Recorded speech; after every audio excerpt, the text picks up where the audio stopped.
Hey everybody, welcome back to another episode of the Ben Schneider Show. It's been a little while, but I hope you all are staying safe and staying well. I've got a great guest for you guys today, one of my teammates, Ryan Locke. So Ryan, welcome to the show. Thank you. Glad to be here. Yeah, how have you been? Doing pretty good, quarantining up here in Mass. It's been pretty fun. Yeah, did you guys go off lockdown last week? Because I know it was extended till May 18th, but I know states have been kind of waiting and seeing and then extending or lifting depending on the situation. So Yeah, we have phases. So we just went to phase one, which is like basically churches can open and I think some small businesses can open. And then I think the next phase comes in like mid June. So it'll be a little while, but yeah, Delaware's not even in phase one yet. Because yeah, we're going in on June 1st, which I think is ridiculous because I feel like it's worse up in Mass and they're already yeah. in phase one. But I don't know. It is what it is. It could always be worse, I guess. So Yeah. yeah. All right. Well, with you, I feel like I know you well enough. I hang out with you enough to the point where I already know you pretty well already. I feel like we have enough material. We talk Marvel, Star Wars, Pokemon, racing, and all sorts of stuff all the time. So I'm just going to kind of jump right into it. I don't really have a rundown for this one. But I do kind of want to know your backstory because you're a multi-sport athlete, and you actually just came back to swimming last year. And of course, I know you from cross country and track. So tell me how you got involved in each of those sports. So swimming. Well, my dad's a swim coach. My mom was a swim coach. So naturally they wanted me to do swimming. So I've been swimming for a while. I joined a U.S. swim team out here in Franklin, Mass. And I did that from when I was 6 until when I was about 13. And then I don't know, I got bored of it. I didn't really like it doing the competitive level there. And so frankly, I just quit. But, being at Gordon, I've looked at the team. I'm like, oh, this seems pretty fun. Pretty good group. Not as good as track and cross country, but still a good group. So I just decided, hey, it'll be fun. And I decided to rejoin swim team, and it's been a blast. So that's how I got into swimming. Track, I got into cross country when I was in 7th grade.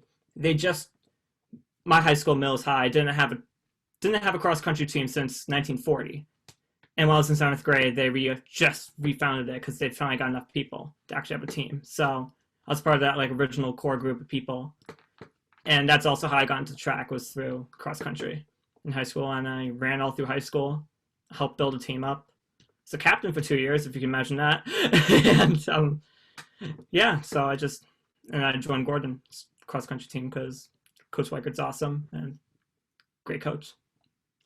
So tell me about the college decision-making process for you. Like, what were the main things that you wanted out of a school? What other schools did you look at? How did you find Gordon? I mean, obviously you're in the area, but what did that look like for you? Well, I knew Gordon because actually my mom graduated in Gordon in 90. I think it was 90. So of course I used to go up there a lot during homecoming. So that's how I knew Gordon.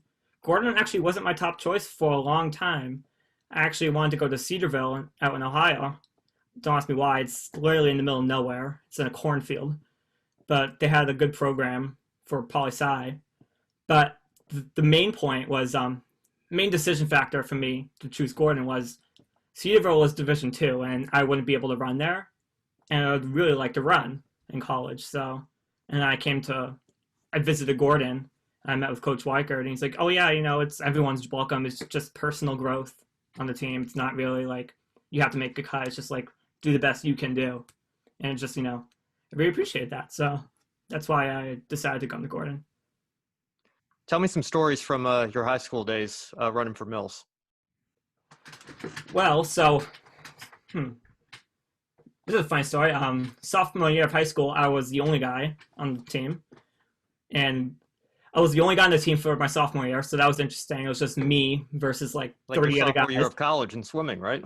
Yeah, same this year. I was the only guy in swim team in college.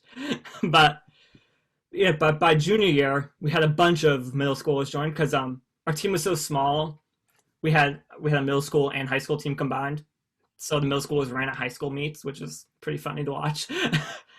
But So we had a solid group of middle schoolers coming my junior year, and that's when I became captain of the team. And we just did a bunch of team building stuff, bunch of outreach into the community to try to get more people. And by my senior year, we actually had, for the first time in Millis's history since 1943, we had a first official men's team for high school, and it was very special to be the captain of that team, the first men's team in almost 100 years. So that was a cool story. What events did you do in track? Ooh, I did the 1 mile and I did the 2 mile. And I sometimes did the 800 like I did in college, but I was not very good at it. So sticking with the distance that you're used to from cross country? Yeah, I totally stayed with usually the mile. I didn't start doing the mile and 2 mile until my senior year. But usually I just only did the 2 mile. But I decided, hey, why not? It's my last year, so. Yeah, so tell me about coming here. Of course, I missed the preseason your freshman year, but what that experience was like, any memories that stand out to you from first joining the team and getting to know everybody here and the running community here at Gordon? Oh, well, I have a story for you. So, my first preseason. So, I was shy. I didn't really talk to anyone. Well, I have a few stories. My first story is we're all sitting around the table, all of us freshmen, and everyone's going around like, oh yeah, I do like a 17 5K. I do an 18 5K. Hey, you, Ryan, what do you do? I'm like, I do a 22. I was so embarrassed. But like, that's before I knew it was just like, that's back when I had the mindset of like, in order to be like productive member of the team, you have to be super fast, which it helps. But I mean, I'm not the best runner. I'm not the worst runner. I'm just a runner, I feel like. So like, I know that now, that it's just like, it's getting on the mindset. But, once we get up there, we get the tents. I was tent mates with Sebastian Toro. And on the first night, we had the 2 sleeping bags next to each other. In the middle of the night, I roll over on top of him. And he starts slapping. He's like, bro, get off me, bro. That was my first interaction with him, basically, with my captain. And yeah, but going up there for preseason was just, it was just an awesome experience. Like going to the mountains, you really bond with the team up there too. What do you think your best race was freshman year? Oh, it has to be our conference champion. Wait, no, not conference. The one before. Oh, no, sorry. Brunswick, I think. Is it Brunswick in Maine? I think so. The flat surface one? Yeah. Yeah, it was that one. That was, I totally forgot it was not conference my freshman year. That was during the one just before conference? Yeah. I think, yeah, right, yeah. So still towards the end of the season when you had the season to continue to train and build. Yeah, but yeah, that was definitely my best race. It was the first time in my running career I feel like I've actually was building off of other people running. Usually I just run my own race, and that race I really was focused on next guy, pulling them in and going past, and then not just going out or not just hanging back. So that was a big moment for me personally. How did you do adapting from high school training to college training? It was a lot. Our high school is D6, so we didn't do much training. So it was nice to get actual training at college, but it was a lot at first to get used to. I was dead after preseason. I could barely move, but it felt good. Yeah, so then of course we take a couple of weeks off and then roll right into the track season. So tell me what your mindset was going into your freshman year there. It was very different, but in a good way. It wasn't bad different. It was just, it's a bigger community of people. And so I feel like it's just almost like a bigger family. Cross country is more like a tight knit. I'd say cross country is like a tight knit group. And I feel like track is like a big, extended family that you gather in the backyard and you just play around all the time, play frisbee and stuff. So that was a good transition. I feel like it was just also it was a great way to meet more and more people because cross country is a little bit smaller. So you're a freshman and you go in to orientation, you have your cross country friends, but you don't really reach out that much through that, but like track, like I knew seniors, juniors, sophomores, all more freshmen. So it's a good way to reach out too. I really like that. Did you do anything other than the 800, or was that your main event? I tried the 1500 once. How'd that go? Horribly. But I had fun doing it, and I've always wanted to do it, so I have no complaints. Yeah, so tell me how having a year under your belt, how does that affect going into your sophomore year, of course, this past season, having the experience already and kind of knowing what you're getting into? It's more motivating, honestly, because you can know, like, freshman year you put in the work and you get the results. So going in again, you know that if you put in the work that like coach gives you, you will get the results. And so and for me, that just motivated me. You're like, okay, I gotta try harder. I want to push myself because I know I can do better. So like, I can reach forward and reach these goals. So like, yeah, mostly just like with coaches training my first year, it definitely helped me like push forward. Yeah, so I know we got into this a little bit already, but you mentioned your return to swimming after a long hiatus. Tell me what it went into that decision to take the track season off, or really take your whole off season off, because swimming's a winter sport, so you roll right into it. Didn't really have a break. What was that experience like? It was interesting because swim season actually starts in beginning of October, and as you know, cross country ends at the end of October, beginning of November. So I missed a whole month, and not to mention the whole month of September. It's all team building and stuff. So I was scared. I didn't know, and also I was also scared because I was the only guy on the team. So I'm like, oh, it's just me and a bunch of girls all around. Not that there's anything wrong, but it's just awkward. But like once I joined, they're just all of them. They're all super nice, all super welcoming. They're all like, "Yay, we have a guy on our team finally!" And they're just like, yeah, they're just super motivating. And Coach Nicole is awesome too. Swim coach, she's awesome. And yeah, so how does that work being the only guy? Like with events and everything. Well, we can't do a relay, which sucks because relays are super fun. But I mean, it's like kind of like it was like me in high school with cross country. It was just me in one lane, and then all 5 other lanes is the other team. But I still score points. If like one time I got second in my heat, I still scored points for Gordon's men's swimming. It's obviously not going to be enough to win anything, but so like my points still count. But it's just hard with no people. But we're getting more people next year, so a bunch of freshmen. So. What's your best stroke? I'd say back. I like back. I'm trying to work on my butterfly though, but I used to be really good at butterfly, but it's hard and I got old. Are you better over short distance or endurance? Oh, short distance and swimming, definitely. Long distance kills me. I just like I don't know how people do like the mile or 2 mile swimming. It's just insane. Yeah, so tell me a little bit about the academic side of your career here at Gordon. I know you play an instrument, right? In fact, I think I just saw your post. Weren't you just doing something for Memorial Day right now? Yeah. So me and my friend Dory, she was a freshman. I was a senior in high school in band. We just got together and there's this thing. It was like Taps Across America.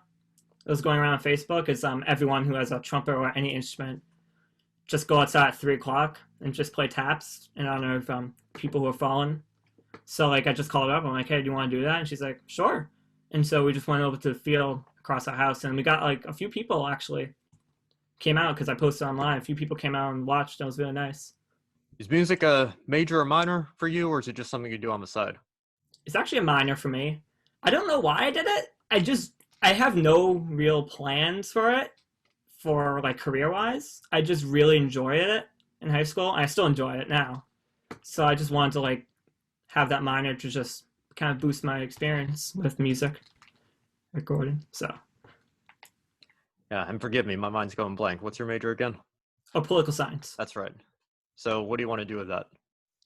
I would like to go into politics, not run it. I would not like to like run for elected office. I like doing the behind the scenes stuff, like kind of like chief of staff type stuff. So I would hope to go into that, but And you have a little bit of experience doing that already, right? yeah, I interned for my local state rep last summer, and possibly this summer too. So it's a lot of like behind the scenes stuff there. So it was really fun. So. Good. Yeah, so I guess we can get into some film stuff here and some of our favorite franchises.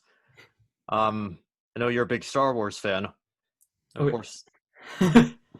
Yeah, that whole saga just ended. I've been fairly critical of this sequel trilogy.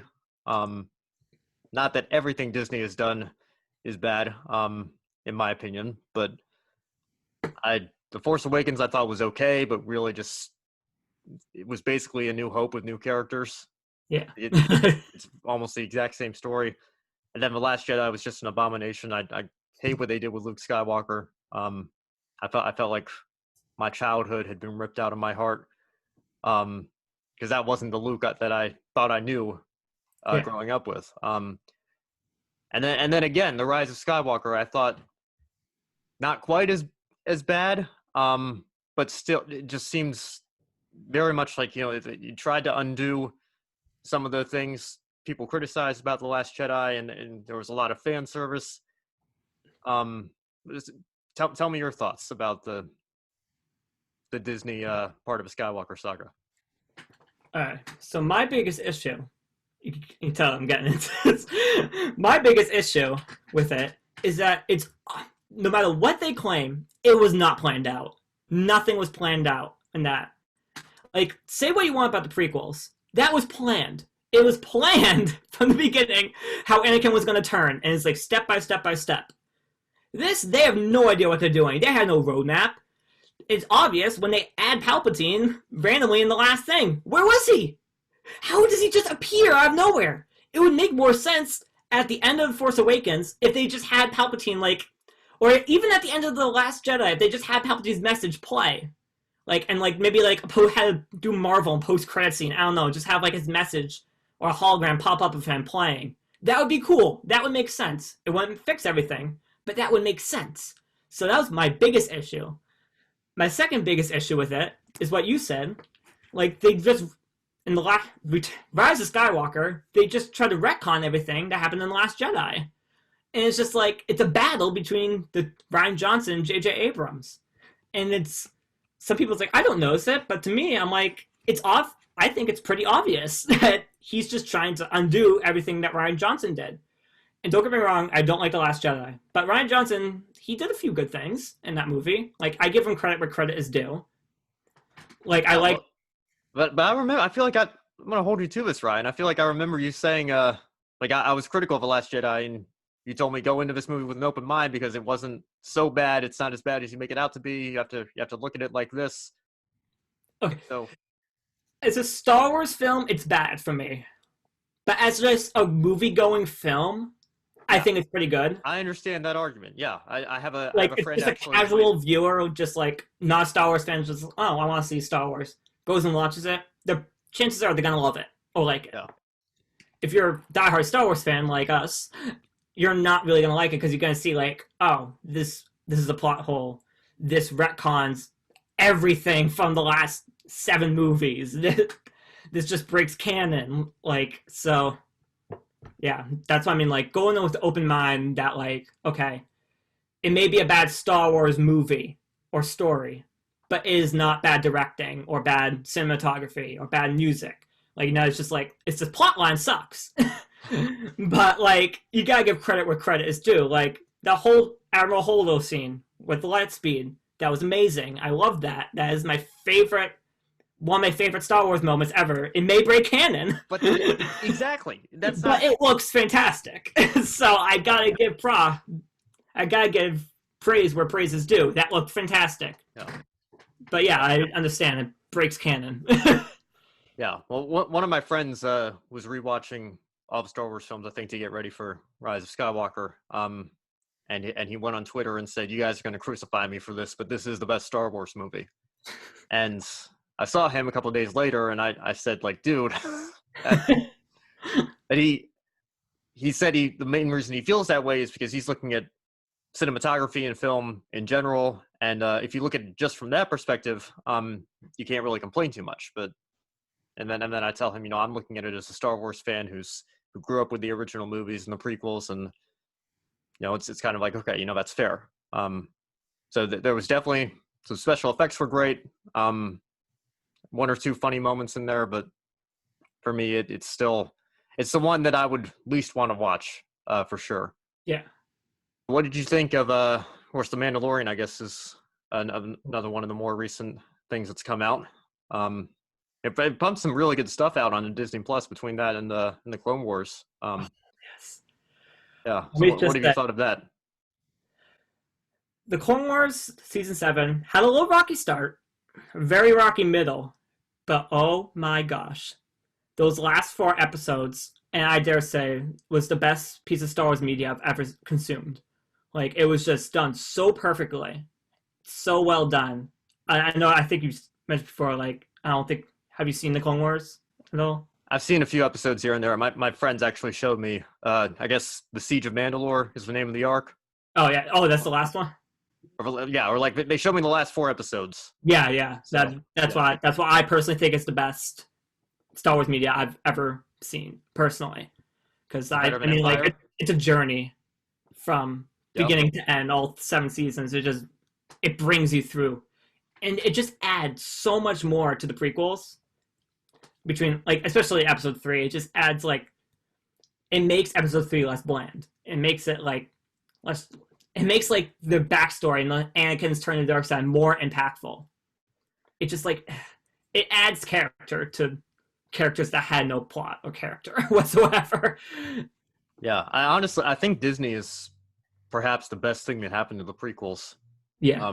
Because I think whether they intended to or not, it's done good things for Revenge of the Sith, as you said, and also, I don't know. I go back and say what you will about the Phantom Menace. Like there are parts of The Last Jedi that genuinely upset me and make me angry. Like the Phantom Menace is not a great movie. But I don't know. I think I don't hate it as much as I used to. Like I'll happily sit through it and laugh at the parts that are cringeworthy and Duel of the Fates and pod racing and moments like that I actually enjoy are really enjoyable to watch.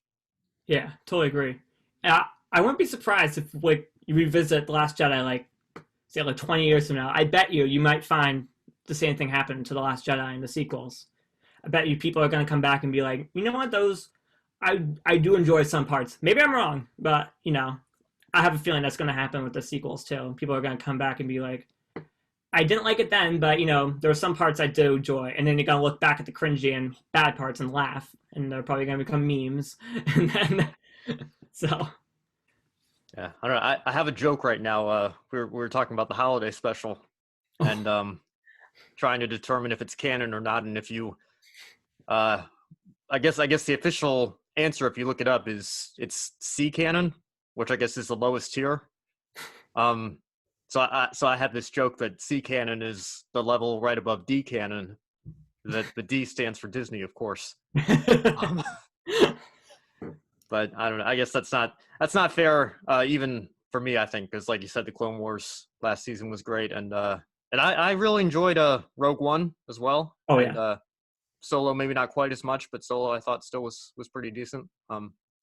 It's mostly just the Skywalker saga that I think could have been done a lot better. Yeah, but I also feel that Solo gets a bad rap too, because of the time it came out. Yeah, I think people were still upset about what happened in The Last Jedi, and combine that with the fact that it was marketed so poorly, was kind of the reason it didn't do nearly as well at the box office. Yeah, like I enjoyed it. I think it's it's not like, I don't think it's supposed to be taken super seriously, the movie. I feel like it's supposed to be like a fun, sit down, fun watch movie. Kind of like a Wild West fun, like, oh, look at him. Oh, nice. Like, it's just it's not supposed to be a serious, like, oh, strict Star Wars plot. It has to follow this, this, and this. I liked it because it was different. It brought a different type of style to Star Wars, I thought. Which I know some people did not like. That's why some people hate it, but that's why I enjoyed it. I know you said the Clone Wars is now your favorite piece of media. What do you think your favorite movie is? Looking at, I guess there have been 11 live action movies now, 12 if you include the Clone Wars film. What's your favorite Star Wars movie? Ooh.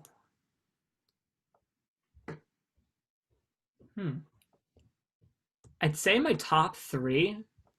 I couldn't say my favorite. I'd say my top three are Rogue One, Empire Strikes Back, and Revenge of the Sith, possibly. I don't think I could choose a favorite. I guess Empire. I don't know. It's just something about it. Just like from the time it was released, it's just like something magical about it. So I'd have to say Empire.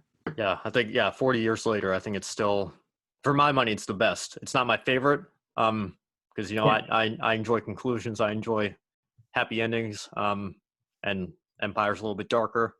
Yeah. But I think as a movie, objectively speaking, I think it's the most well done. And I also think, if you're going to show these movies to your kids or to a new Star Wars fan, I think it's better to start with the originals, even though you technically are starting at episode 4 now, because fans growing up today, they have the option to choose if they're going to start and go chronologically and go through Anakin's whole journey, or start with the order they came out.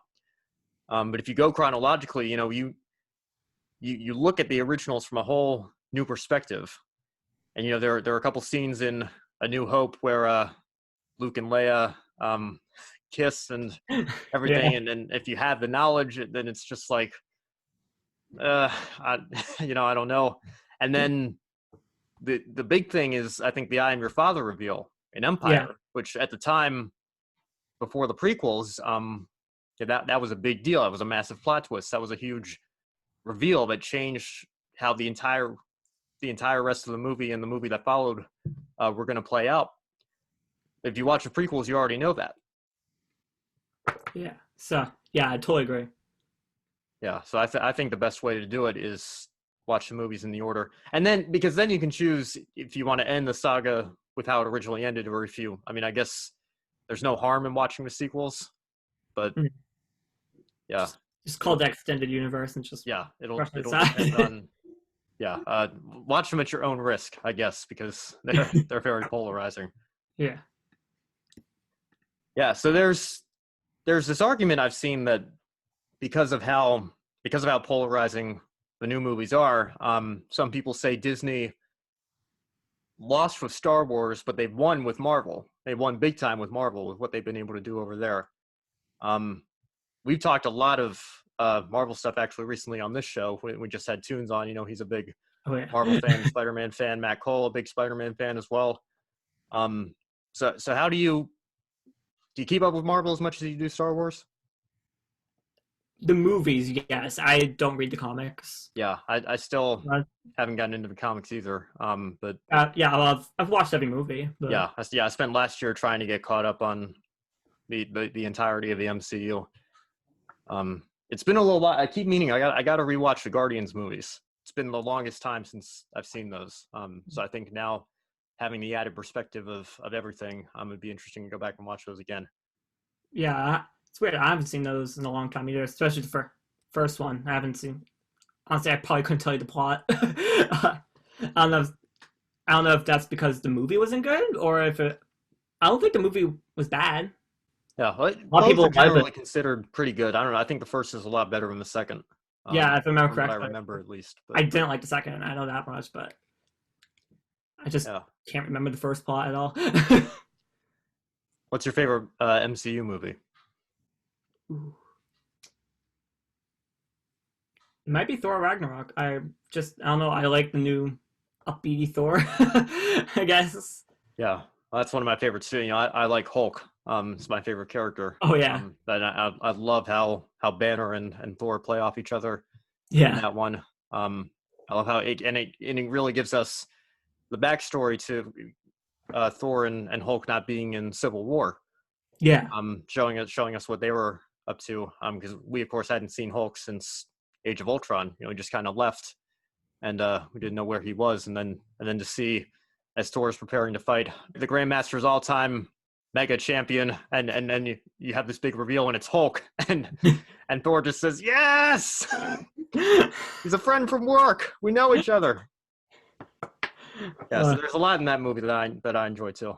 And he flips Thor Yeah. around, and Loki's like, "That's how it feels. That's how it feels." What other kind of movies do you like? I kind of like the older like '90s movies, the kind of '80s '90s. We like like Indiana Jones series. I like. I watched a little Star Trek, not a lot, but Yeah, I still need to get into the Star Trek universe. And Indiana Jones too. I've only seen one of those movies. which It, one? I think the first one. But like, is it true that Harrison Ford? I don't know. I've heard that Harrison Ford is like not as proud of his Star Wars work as he is his work Oh, with Indiana Jones. oh, he hates his role in Star Wars. Like he's like I've heard. Well, I don't know personally, but I mean I've heard he's like very rude to Star Wars fans. Like if they come up and call him Han Solo, he doesn't like it. But you could call him Indiana Jones and he'll love it, which is I find weird because I feel like Star Wars is what made him popular in the first place. So I mean, Yeah, him as well, yeah. He definitely doesn't. He doesn't hate it enough to not come back in the sequel trilogy. oh So I bet you he's one of the top paid actors in Rise of Skywalker because he was out in Force Awakens. And the fact that he came back, that was the biggest shock of that movie. Was the fact that he came back. Yeah, I couldn't believe it. It's like, oh, he's having his vision, and then they got him to be there. I don't know how much money they paid him to come back, but he only had one scene and a handful of lines, but they still got him. Might be the most expensive cameo ever. So one of the things that I noticed about you really early, before we even met in person, was and we were connecting through social media, and you posted a picture. Justin Allgaier won an Xfinity race at some point that summer, and you had an old picture of him from when he was still a development driver with Penske, and you've been a fan of his for a long time. So we started talking about motorsports and racing and NASCAR, and you have a brief history go-karting. I know we talked a little bit about this when you were on my racing show in October, but just kind of retell that story and how you got into the sport as a fan, and just kind of go from there. okay, so I think it was in 2008. My grandfather called me and he's like, "Ryan, look, you won the Daytona 500." And I was like, "What the heck?" I didn't know what Daytona 500 was. I'm like, "Who's that?" My mom told me on, and there was Ryan Newman. I think it was '08. I'm pretty sure, or '07. Yeah. Oh wait, yep. '08, winning the Daytona 500. So I'm like, "Oh wow, that's cool. That's interesting." And so I became a Ryan Newman fan then, and so I started following NASCAR. And then my mom, she looked online because she knew I was into NASCAR then, and she saw there was this place near Boston. It's called F1 Boston. I think the name changed now. I don't think it's that, but it's still there. And like it's indoor go-kart racing. And my mom was like, "Oh, that'll be fun. You should try it one weekend." And so we went up and I raced. It was really fun. And we found out there was a racing league there. And my mom was like, "Are you sure you really want to do this? Like, this will be fun." I think I'm like, "Sure, I love to do it." So I did that for like 5 years. I think I just go up there every other weekend and race. Won a few trophies too. I got second place, third place overall for the season, race points. So it was really fun. And then it just got to a point, kind of like with swimming. I was kind of bored of it. It's just like, I don't know. It's the same. There's only 2 tracks. It's just the same 2 tracks every week. And it's just, I just wasn't having fun with it anymore. So that's when I stopped. I occasionally go back up there though. Sometimes just do a few races, but yeah, that was my short little racing history. But so for Justin Allgaier, I don't know how she found out, but my mom found out that there was going to be a NASCAR driver at the Penske store, or Verizon store, right near New Hampshire Motor Speedway, and she was like, "How cool would that be for you to meet a NASCAR driver?" And so we went up there, and that was Justin Allgaier. And then so we got there. He was super nice, super down to earth. Him and his wife, Ashley Allgaier, they were like, "Oh, we should be friends on Facebook so you can keep in touch." When he found out I was a racing fan, so we're friends on Facebook, on Instagram. We sometimes still talk, and I told him about my racing career and stuff. Kept him up to date over the years, and we still talk now. Not like cross country. He likes some of my Facebook posts and stuff. So yeah, that's mostly how I got into NASCAR. So how much are you still keeping up with NASCAR today? A little bit. I took like a little break when the virus hit and they shut it down.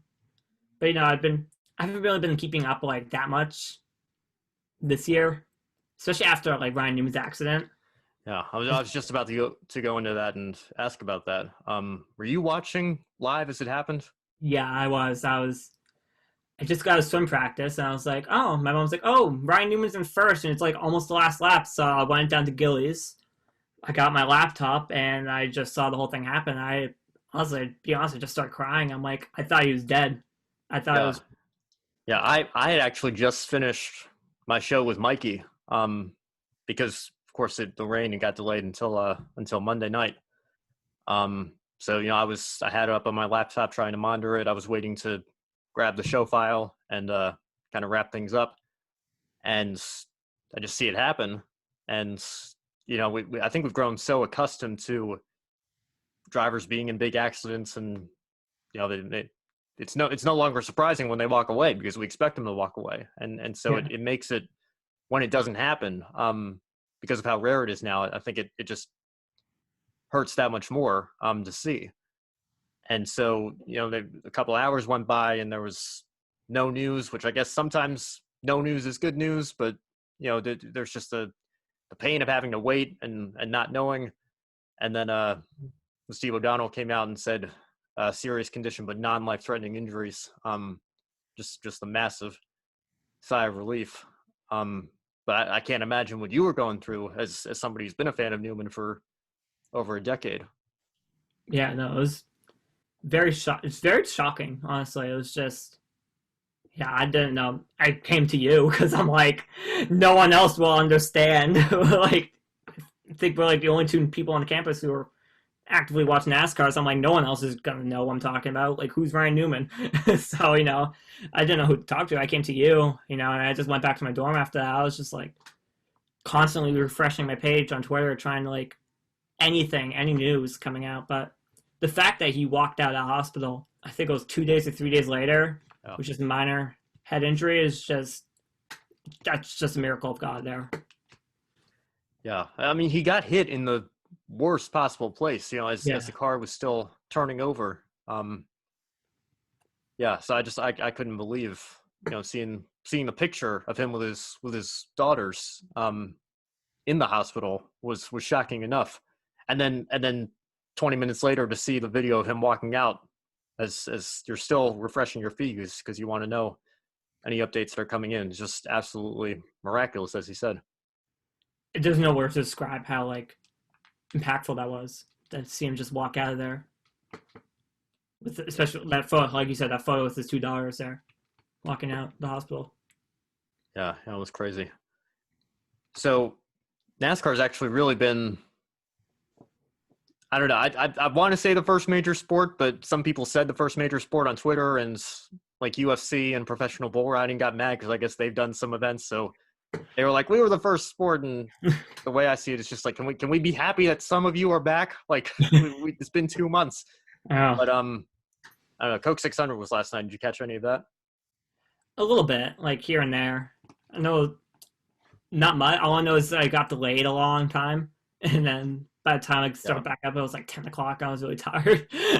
Yeah, it wasn't too bad. I don't know. I feel like this might be a hot take, but I'm part of the crowd that, because Daytona was the same way. There was all the processions with Trump. I don't say what you will about Trump. I didn't have a problem with him being there and giving the command and the presidential limit. I thought all that was really cool, if anything. But it just took a long time, and then the Dale Jr.'s about to wave the green flag, and then you have an hour rain delay, and then you only get 20 laps in. You have to come back tomorrow. Yeah. Like obviously you can't predict when the weather's going to hit, but if you started early enough, it gives you more time to get stuff in, drive a track, with daylight, and even if a track has lights, you can't wait until 3 a.m. Yeah. There gets a point where you have to call it. So I understand, most of the time, you would have Indy happening, and particularly in this day and age, ever since Kurt Busch kind of revived the idea of being able to do the double and do both races, you want to see drivers maybe compete in both. and to give the fans an opportunity to cross over as well and not have to pick and choose a race. I get why they run the Coke 600 starting in the evening and ending at night under normal circumstances. But, now with Indy being postponed and not having that competition, people were saying, oh, it's tradition to start the race in the day and end at night. And I just wanted to tell them, the track existed for like 30 years before they installed lights, right? So you haven't had, there hasn't been a Coke 600 or World 600 tradition forever. So I feel like if they had started it at noon, maybe they wouldn't have run into those problems. And also I feel like, I don't know if it's just something with the package and the temperature of the track, but I think the little racing we got in the daytime was better than the racing we got under the lights last night, just because I don't know.